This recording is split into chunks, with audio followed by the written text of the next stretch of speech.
Have you heard of the Rosetta Stone? It's one of the most precious artifacts of all time, the first clue to understanding ancient Egyptian scripts. It led to the discovery of at least 3 writing systems. This stone is as old as modern civilization, the Rosetta Stone. Then we have the Elgin marbles, a set of Greek sculptures from the 5th century. They were built to decorate Parthenon, the Temple of Athena. They're exquisite, just like the Benin bronzes. This is a collection of metal plaques. They once decorated the Kingdom of Benin. The Benin bronzes are an African treasure. They show how skilled African artists were. Then comes the Tanjore Shiva, another masterpiece. It's a bronze statue of Lord Shiva, the Hindu god, made almost 1,000 years ago during the Chola dynasty, a testimony to the remarkable craftsmanship of the sculptors of ancient India. These are all stunning pieces of art. Do you know what's common between them? They're all present in the British Museum, or should I say the British warehouse of loot. These artifacts were either stolen or won by force or acquired unfairly.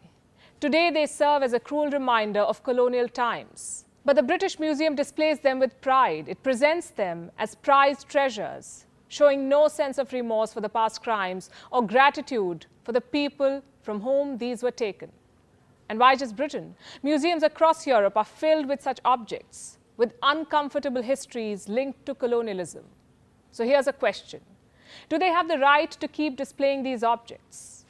Hello and welcome to Gravitas Plus. I'm Palki Sharma Upadhyay. They say in law, a thief is not allowed to keep ill-gotten gains. No matter how long ago they were taken, they must be returned. No matter how much that thief may have improved them, they must be returned. European nations wrongfully took cultural riches. They took them from countries that are now independent states. But most of them refused to even discuss returning them. They refused to make reparations for their historical wrongs.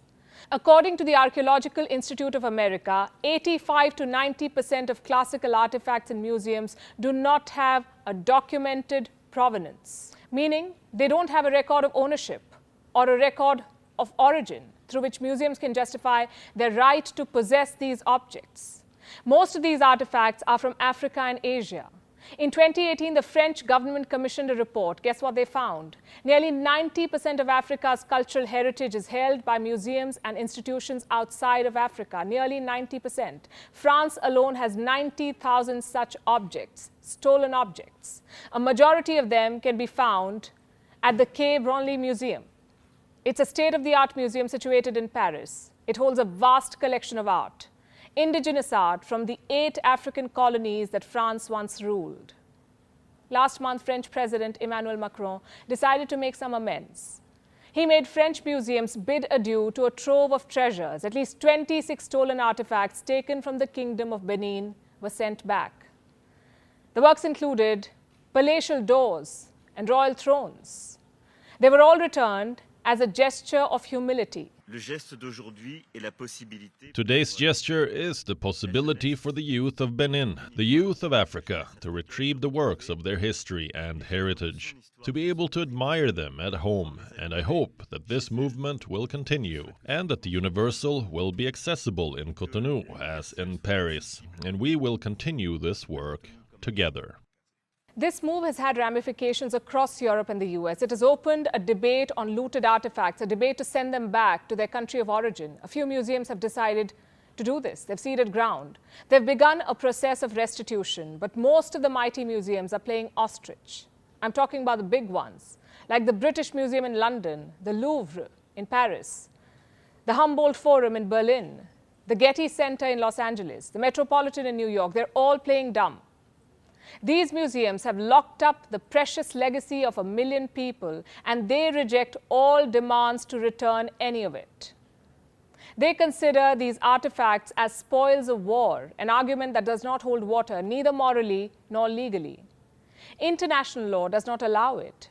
You see, the concept of finders keepers does not apply anymore.